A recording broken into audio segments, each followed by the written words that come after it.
कामथे हा दोघांनी हा अग्रीमेंट करून पुढे 3 लोकांना रेंटवर दिला होता. रवी महेश्वरी, उत्कर्ष देशमाने आणि योगेंद्र गिरासे. हा तिघे माणसाने हा जून महिन्यापासून हे सुरू केला, ते ऑपरेशनल केला होता. आणि मग काल रात्री त्यांनी काहीतरी 12-12:30 वाजेपर्यंत हे चालवला. आणि मग एका पार्टी ऑर्गनायझर जे इव्हेंट ऑर्गनायझर आहे त्याच्याबरोबर त्याचा काल उशिरा बोलणं झाला 12-12:30च्या दरम्यान. त्यांना काही सांगितलं की त्यांना काही तरी 40-50 लोकांना घेऊन एक पार्टी अरेंज करायचे. तर त्याने त्याला होकार दिला. मग ते लोक रात्री उशिरा त्यासाठी पार्टी करण्यासाठी त्या ठिकाणी पोहोचले.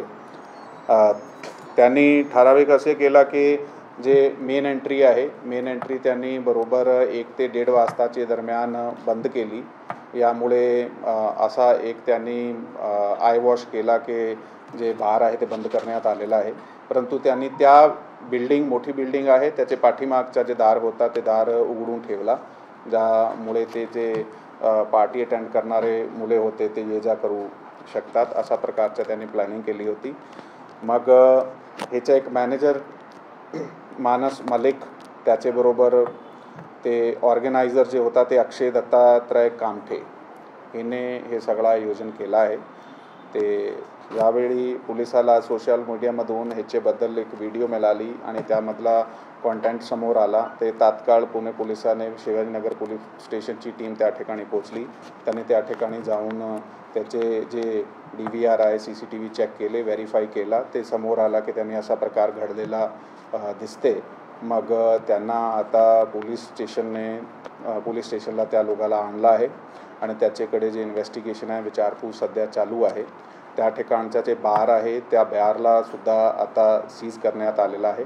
त्यामध्ये एक्साईज डिपार्टमेंटची सुद्धा सहभाग झालेला आहे. ते पण येऊन त्यांनी पण आपल्या स्तरावर जे काही आहे लीगल कारवाई केलेली आहे.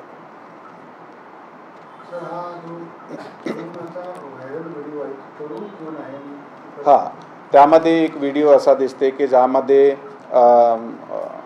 काही 2 तरुण बसले आहे. 2 तरुण एक पावडरसारखा काहीतरी कंटेंट त्याच्याकडे आहे, ज्याच्याबद्दल ते नार्कोटिक्स असू शकते. त्याची शक्यता नाकारता येत नाही आहे. याबद्दलचा आता शोध चालू आहे आणि ते इन्व्हेस्टिगेशनचा पार्ट आहे. जसेही आम्हाला माहिती मिळाली ते आपल्याला लीगल कारवाई करून त्यावर अपडेट करण्यात येणार आहे. नाही, या बारबद्दल असे प्रकारची तक्रारी आमच्याकडे प्राप्त झाली नाही आहे.